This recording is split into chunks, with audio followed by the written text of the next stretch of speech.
All right. So, welcome everyone to today's live session on LinkedIn here with Tyler Moebius, CEO of Smart Media Technologies. We're going to speak about what's next for Web3 Loyalty, and I'm very excited to have you here, Tyler, today with us. It's going to be about a 30-minute session. We're going to discuss 20 minutes about Web3 Loyalty topic and what's next for Web3 Loyalty. Then we have a couple of minutes left for questions. Please post them in the chat as we speak.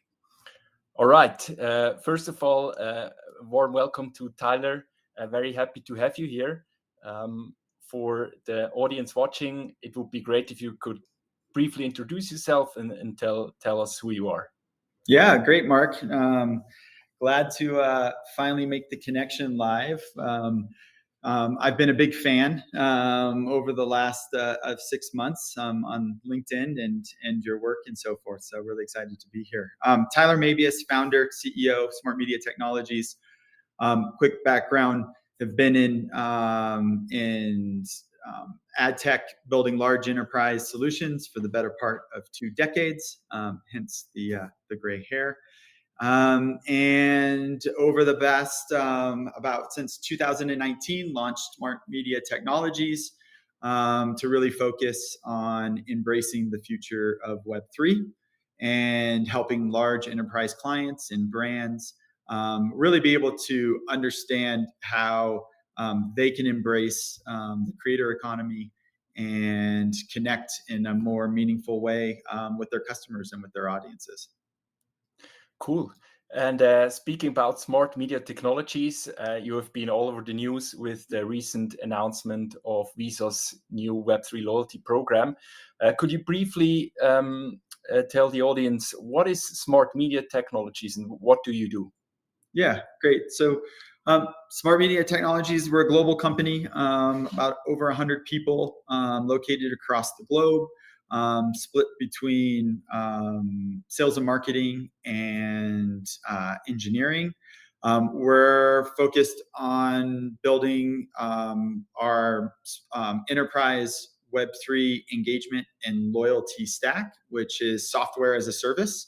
So allowing enterprise companies, brands, sports teams, artists, to be able to rapidly design and create campaigns that drive deeper brand engagement in a more immersive experience for a mobile-first audience. So we provide everything. We have a large professional services group. As you can imagine, with Web3, Web3 engagement and loyalty, we spend a lot of time just educating brands on what is Web3, and more importantly, what it should be their strategy and how does that tie into their current marketing plans and go-to-market strategies. So helping them to drive strategy, ideation, all the way through to development, and then setting them up on the Smart Media Tech platform so that they can then execute those strategies on the platform. Okay, that's a great segue to the next question, because a lot of people who aren't familiar with Web3 or aren't Web3 native are seeing those posts and are hearing people speak about Web3 and all the benefits of that new technology, especially in the loyalty space, which is, in my opinion, one of the key emerging web verticals in the Web3 consumer space.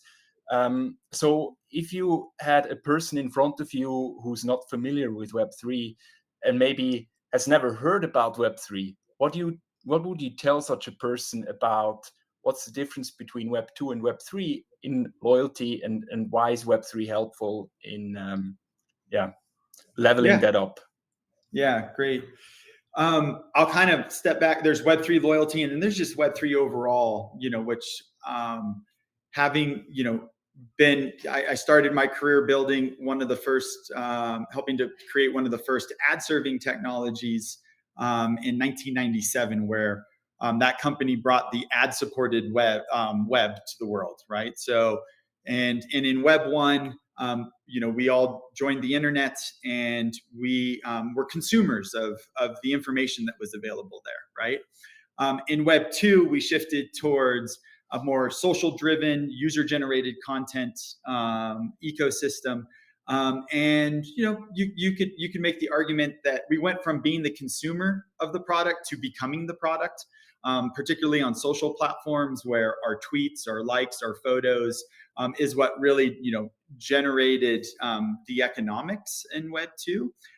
And yes, we get great services, but none of us participated in the economics of that, right? And then Web 3 came about with that really focusing on what's known as the creator economy. And so, and that really being about, decentralization of ownership and giving the power back to the people to be able to participate in the ecosystem and in the economics that are being created across the internet. So I personally became extremely excited about that, particularly having been in the advertising ad tech industry for the last 20 years. There's now a clear way for not only getting users to be able to provide consent, as many brands have spent the last 2 decades getting you to consent on providing your email to them and opting in for email programs. They're going to spend the next 2 decades, gaining consent to have access to your Web3 wallets as part of that. But now we have an opportunity for the end user to also receive compensation for that consent. And so, so not only will I use my Web3 wallet to hold valuable cryptocurrencies, perhaps like Bitcoin or valuable NFTs, but it's also going to be where I own and hold my data. And that is where I will provide that data if I so choose, by giving consent to allow brands to be able to target that data. So similar in Web 2, we use cookies. We'll now start using wallets. And this is really to the benefit of those end users. So that, with that context, how is Web3 loyalty different than Web 2 loyalty? It's really around, sovereignty. So I'm able to not only own my data and receive compensation, but I can own my points that I'm given in as part of that compensation, or a coupon, or a unique offer, or a unique experience. I now, as a user, have sovereignty of those rewards and those benefits and those perks. The other advantage you get is interoperability. So now those points that I earn using blockchain protocols, we can have every point be fungible, so that those points can be easily used across other ecosystems or other loyalty programs, or perhaps I can trade those points on a blockchain marketplace as part of that as well. And then I think the third aspect of Web3 loyalty is really around this concept of super apps, and the fact that, I like to say that with your loyalty program, you don't want to become Fortnited, where you launch a loyalty program, you create a currency of engagement where you're rewarding engagements. And if that is based in a native app, then you're subject to marketplace fees and so forth with, across the app stores and so forth. But with a Web3 app and a Web3 wallet, you're obviously decentralized, you're outside of that. So you own the direct relationship with that user and the engagements. Mm-hmm. That's super interesting. You spoke about 3 key topics. So sovereignty, interoperability, super apps. The first one, sovereignty, is all about ownership. And that's a great point, because ownership is one of the key mechanisms that's enabled by Web3 technology. And you also spoke about crypto. For lots of us in the space and lots of people joining now over the last months and years, they really saw crypto as kind of the first inning of that, I would almost say, consumer revolution. It started with cryptocurrency, but by now it's much broader. And as I said, really underpinned by that core technology ownership. And it's just broadly used in consumer applications now, and particularly loyalty. So very interesting. Thanks for that. And as Yeah, and Mark, and I next, would kind of yeah, add to that just quickly, like yeah, that's really been the big shift. You know, when we talk about Web3, I kind of refer to it as NFT 1.0. So it started with crypto, and then there was the NFT craze, right? And that really being driven, I would say, more from a speculative standpoint around speculation. And now, particularly with loyalty, it's really about utility, right? And so it's understanding how do you use tokens and experiences to drive value through utility and experiences rather than exclusive offers or exclusive NFTs or what have you. That's really been the big shift in over the last 12 months, I would say. mhm. Yeah, and what I also particularly like about you and Smart Media Technologies is, and that's what I've learned in conversations with you over the last couple of weeks and months, is that you really come from a time where you understand the kind of the foundations of what's happening and the foundations of this Web3 technology, which started many years ago, and now you're basically bringing this towards the broader consumer market. And you're doing that by working with some world-class clients. Some of them are Pepsi, Unilever, with the Axe deodorant, then Vodafone. So you really have some high-profile clients that you work with, and I think it would be very helpful for the audience to learn a bit more what you're doing with them and how that intertwines with Web3 loyalty. And yeah. Yeah, we've been really fortunate. We started 5 years ago, so we've been in it pretty early on. We've had really a laser focus around um, leveraging Web3 and the utility. But I think what really differentiates our platform is the fact that we come from a very strong Web2 background and really understanding how to build the technical bridges between Web2 and Web3, right? So making sure that we're providing a Web3 solution that's easy for the consumers, for the end users. So over the 5 million plus custodial wallets that we have under management on our platform, I would say 99% of those users have no idea that it's actually a custodial wallet. It was Mhm. just a two-tap, really easy mobile experience that's fun, it's gamified, it's immersive, and it's valuable, right? As part of that. So that's a huge lift. Second, we make not only Web3 easy for end users, we make it easy for enterprise. And I would say particularly for their legal teams and for their information security teams. So we make it safe for enterprise because we are GDPR compliant, CCPA compliant. We're SOC 2 compliance. So I think that what we've been really able to do is unlock, and why we have so many Fortune 500 companies on the platform is our ability to create that safe environment that they're used to, yet bring the innovation to the table at the same time. Mhm. And yeah, speaking about those projects, do you have a specific example in mind that you think is particularly helpful to highlight your Yeah, solution capabilities? yeah. Out of the 50 plus clients on the platform, I kind of put the use cases into three buckets. Hmm. One, you've got clients that are really looking to acquire a direct relationship with their consumer Hmm. and with their audience, and that really being around zero party data and the collection of that. With the deprecation of cookies, it's becoming a strategic imperative for most brands to really start to create a direct relationship with them, right? So, and there's no better way to do that than getting direct consent from that consumer to create that relationship. So acquisition and onboarding. So similar to the way that brands thought about how many emails they have in their email database, they're going to start thinking about how many addressable wallets they have via consent to that. The second use case is really around driving engaging experiences and driving engagement. That's where we probably spend the majority of our time. Think Vodafone. We just completed the Elfin Seek campaign where we had over 600,000 registered users walking around the streets of London, looking for these cute augmented reality elves that they could pick up and then, tap to see if they've won prizes or perks or benefits. So engagement. And then the third is around loyalty. And so, and driving deeper loyalty.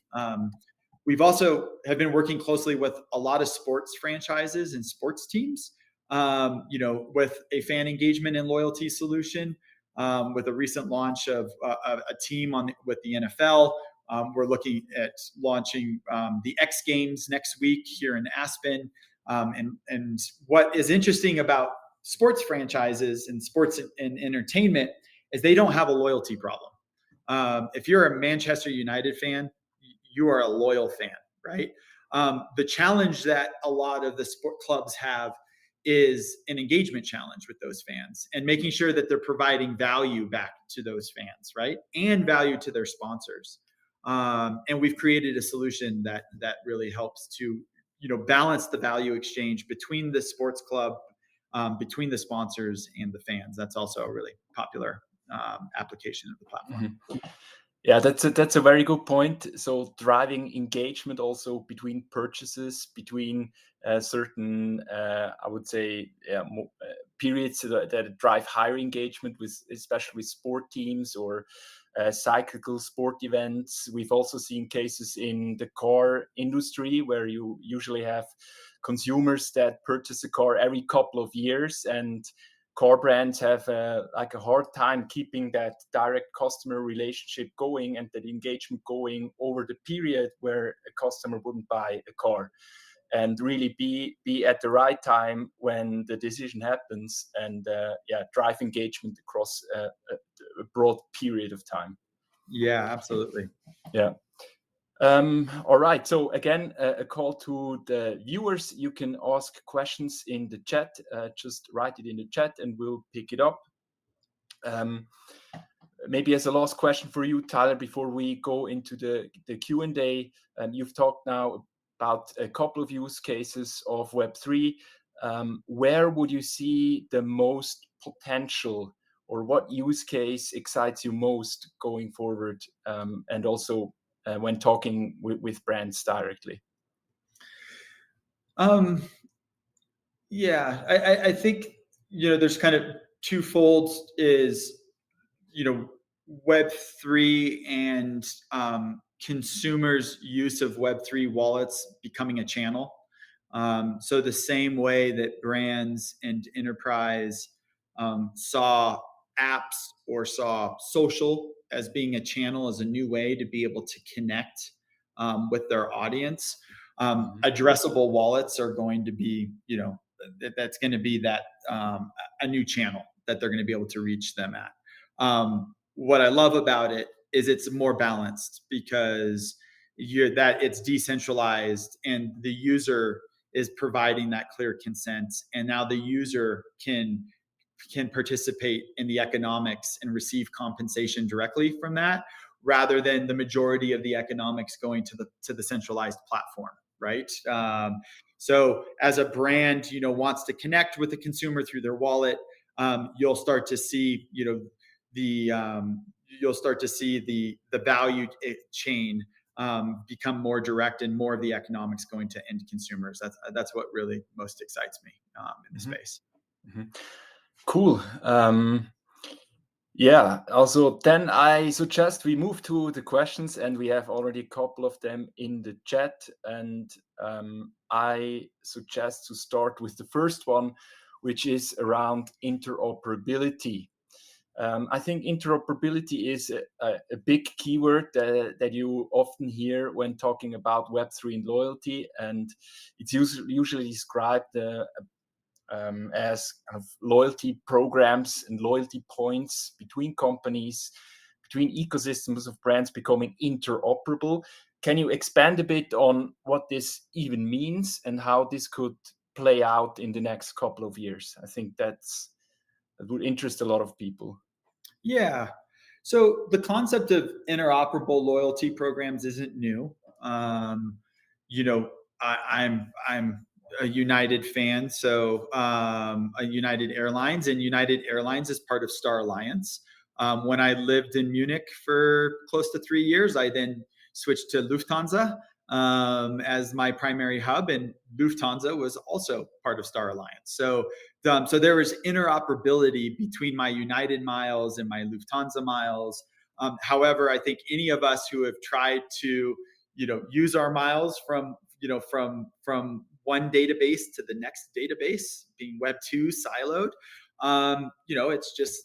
it's not a great user experience, right? It takes a lot of time, a lot of effort to make that happen. So now add, a Web3 protocol, add interoperability, make those points all fungible. And now you reduce the friction, right? In terms of and between a user being able to actually redeem those points, which means I've created more value for the end user now by reducing that friction of interoperability, which will then come to the benefit of all of the brands who are part of that linked loyalty program, right? And so you'll create more value creation by reducing the friction, by adopting protocols. And I think that that's really a key element to it. Smart Media Technologies, we were one of the founders of Open Wallet Foundation, the Linux Open Wallet Foundation. And there, we're really looking at how do we create a protocol and a software engine that can really help drive that interoperability forward, right? And other members of that being, Accenture, Google, Visa. So the overall community is really, on board with the concept of interoperability and how do we start to ultimately link loyalty programs to the benefit of end consumers and users. Mm-hmm. Okay. Then we have a question here from the audience as well is, do you think Web3 loyalty programs is all about creating communities? That's an interesting angle because we haven't touched upon communities yet, but I think it's also an important element within the whole Web3 loyalty discussion. Yeah, 100%. Yeah, look, one of the main tenets of Web3 and the ethos of Web3 is the creator economy and the communities that are around a specific project, right? So you launch a project and that community owns that project, and and really it's the consumers become the brand, right? They're helping to define the brand as part of that. So communities are essential to Web3 loyalty programs, 100%. That's really where, I think you did a great analogy between Nike and Starbucks, right? Yeah. And so where Nike's embracing Web3 and really, to see it as a new audience, right? A new opportunity to be able to go after crypto pros and Web3.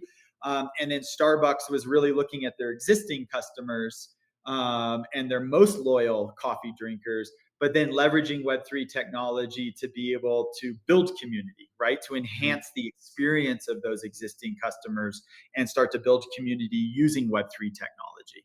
So yeah, it's critical. Yeah, absolutely. And I think that's a topic that comes up very often.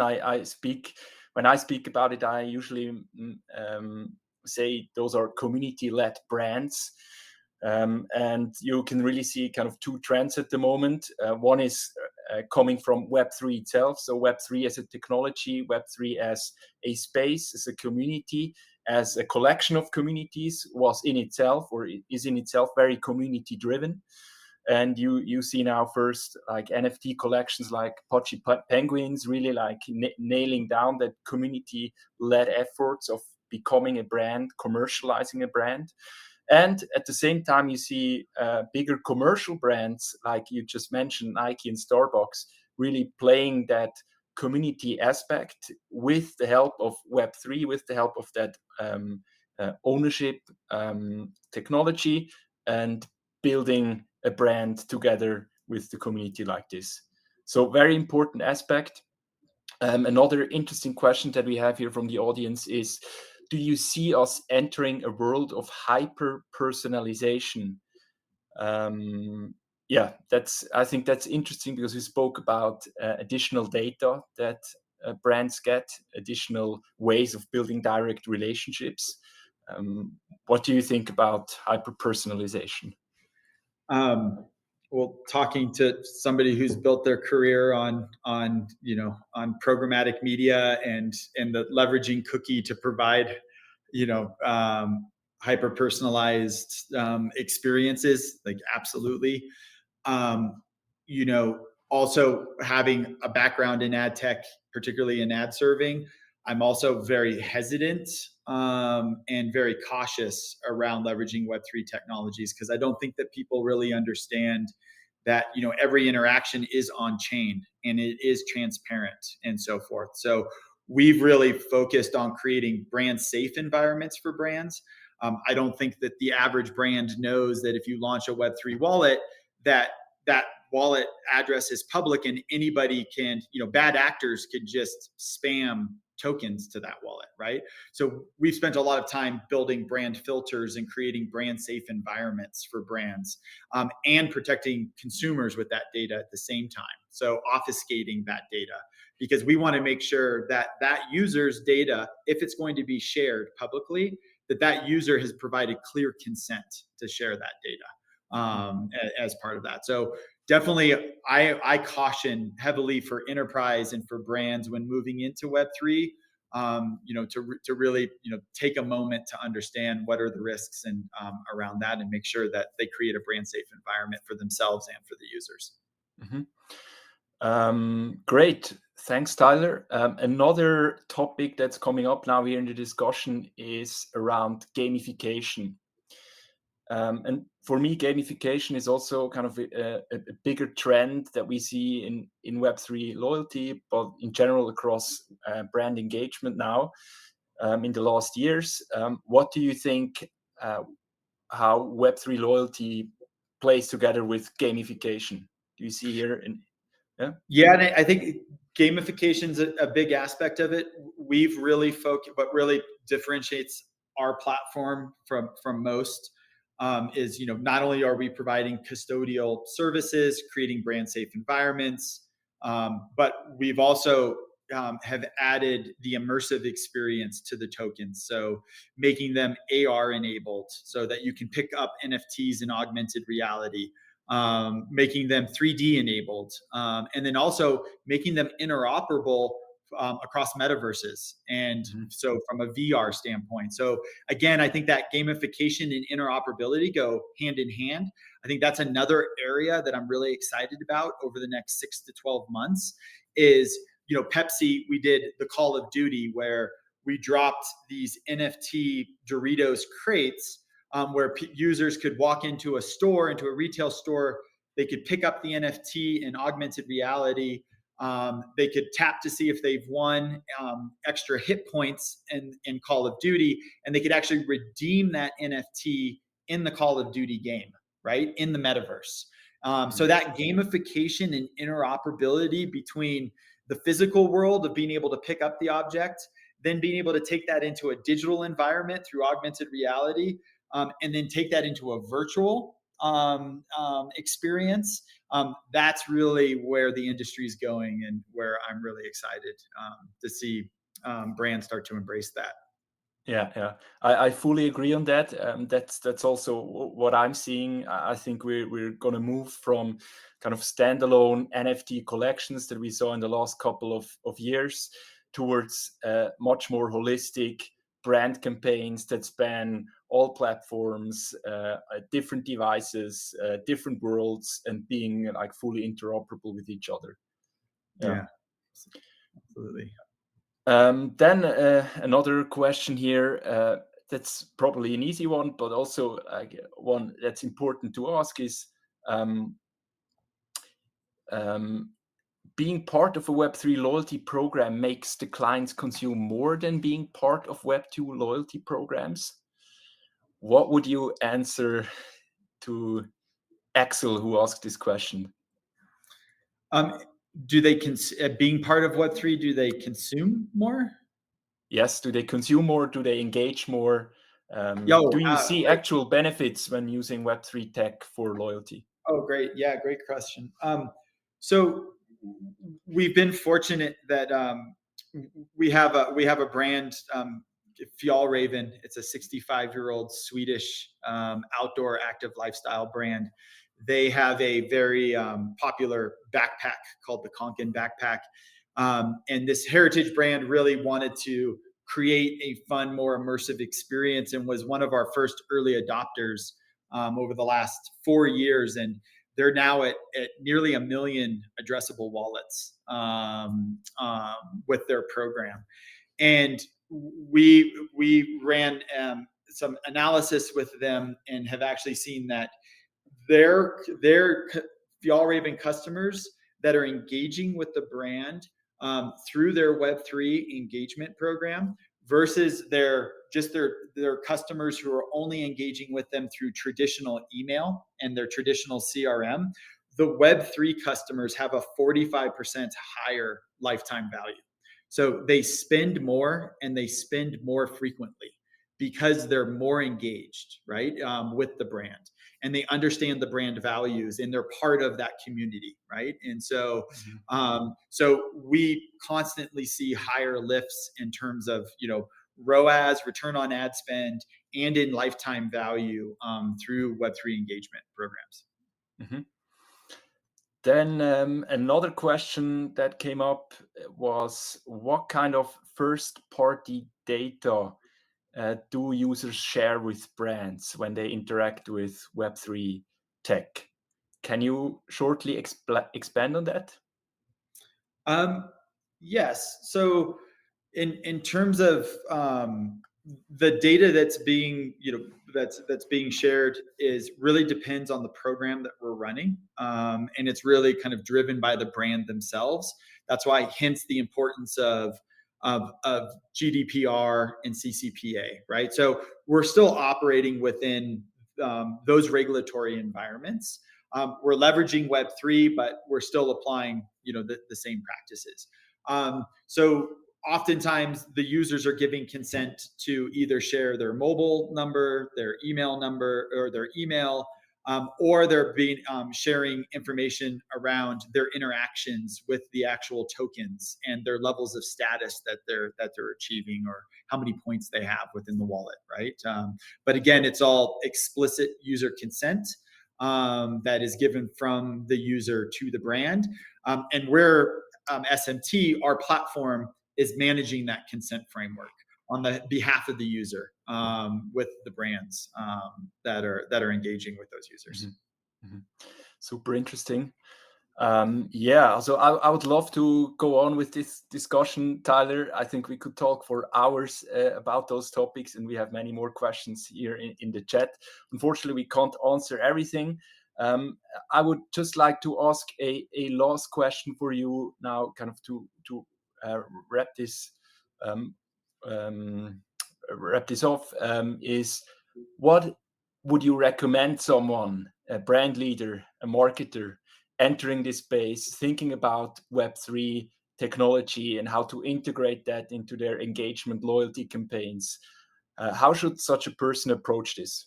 And what's important for them to know? Yeah, I think that's a great question, Mark. When we look at Web3 and kind of, we've entered through the Gartner's hype cycle, right? So around it being, you shouldn't be doing Web3 because it's Web3. I'll say that. So the reason you're adopting Web3 is that shouldn't be your why. The Web3 and the technology is really just more of the how and the capabilities, right? Like when you decide to go digital and launch a website, I'm dating myself, right? Or launch an app, like people don't ask you where you're hosting your website, on Google Cloud or AWS or what have you, right? So the Web3 technology itself is going to become less and less relevant around the conversations. And it's really understanding what are the unique capabilities and really the movement that Web3 represents in terms of, is interoperability important for your loyalty program? Is having a direct relationship directly with the consumers important to you strategically rather than being dependent on going through third-party platforms to access your customers or your audiences. So when we engage with our large customers and our enterprise customers, it's really starting with the strategy of their business. What's their business strategy? What are they looking to accomplish? And then understanding how best to leverage either Web 2 or Web 3 to be able to achieve those goals or those objectives. So start with the strategy. Align yourself with with experts in the space, so that you also understand how to make sure that it's a safe environment, that you're creating a safe experience for yourself and for the users, and then have a platform partner that can actually execute against that. Pretty seamlessly. So. Okay. Yeah, cool. Also, this was super helpful, Tyler. Thanks a lot again for joining. I think that's just an extremely interesting and important topic. We could go on for hours, and I'm sure there's looking much at the more. questions, Mark, we've got a really long list here. I think we're gonna maybe we might have to do this again next week, so that we can have keep to exactly repeat it. Yeah, but and also for all, these are all amazing questions. Please, follow me on LinkedIn. Go to my LinkedIn profile, follow me there. DM me, or maybe we can continue this, Mark. Just via going back and forth. I'm happy to answer all these questions. Directly to keep them going. So, yeah, because they're really great questions. Just looking through them now.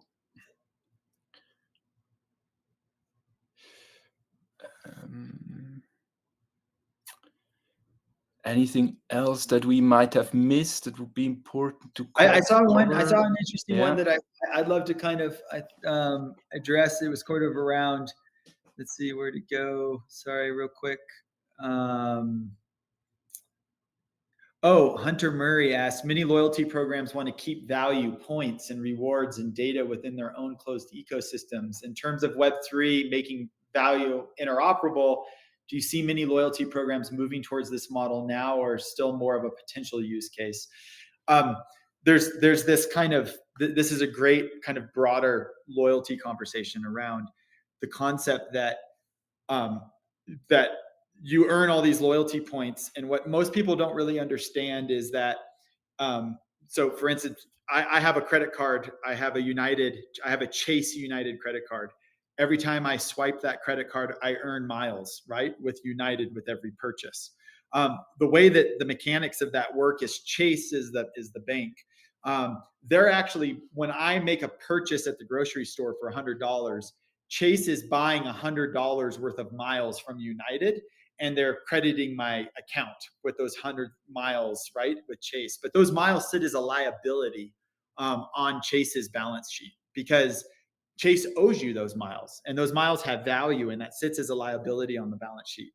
And there's kind of this concept of that this breakage model, like, they don't want you to use those miles, right?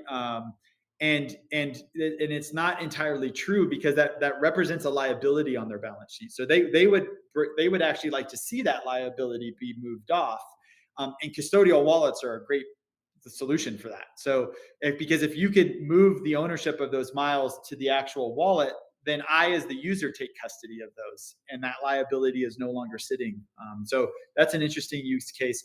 And I think more importantly, we need to shift from a CFO frame of mind around points being in breakage, of hoping that people don't redeem their points, and shift more to a CMO point of view around loyalty, which is every time I redeem my points, you're creating a brand moment.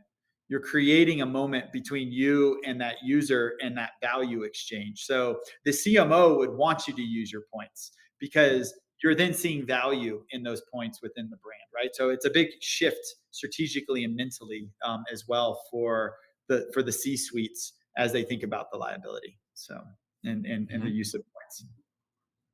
Anyway, then we sort of digress there, but yeah, I know we're very interesting.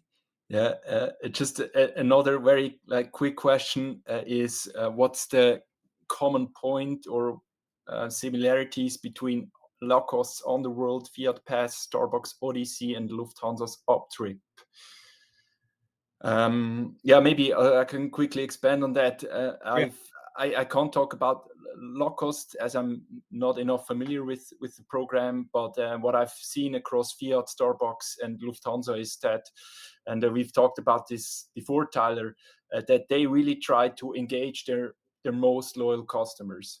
So whether it's Lufthansa who wants to engage the people who fly most, or Starbucks who wants to engage the people who drink most coffee, it's mostly about the core product of the company and the core experiences of consuming that product. Whereas you would look at Nike, for example, who doesn't use Web3 primarily as an engagement channel for its most loyal customers, but more of an acquisition channel to reach new younger audiences with new types of digital experiences. Yeah, and that's 100%. that. Yeah. And I can speak to Lacoste because they're our client and on our platform. And so, Great. and theirs was this. It was the third use case, which was really using it around engagement. So how could they drive free trials of their new fragrance line that they were launching? And they were using Web3, and particularly using the Web3 app to drive a seamless, connected digital experience between digital out of home. So they had a QR code running on digital out of home where you could then grab the sample off of the digital screen and then walk into the retail store and actually redeem that for a sample of their fragrance as part of that. So that was the third use case of using Web3 to create connected, seamless digital experiences between your Web2 channels and your marketing channels. Mm-hmm. Great. I think we've covered most of the questions here in the chat. Let's see, Tyler, whether we can do a follow-up on this. If you want to reach out to Smart Media Technologies, the notes are linked in the description. If you want to reach out to Tyler directly, he's also linked in the event page. You can DM him. And generally, I'm super excited about this whole space and this movement about Web3 loyalty in general. I think we're part of a bigger revolution here. I think it really changes the customer relationships, it changes engagement, and I'm excited to see you being part of this as Smart Media Technologies. Oh, well, thank you, Marc. Thank you to your community and to the whole Web3 community who's actually really helping to make this all become a reality, because I know that we're all very passionate about the creator economy and this next step. And so thank you for everyone for joining today and for being part of the conversation and for helping to push the whole industry forward. Great. Thanks for joining, and see you soon. Have a good evening or a good afternoon wherever you are in the world. Bye-bye. See you soon.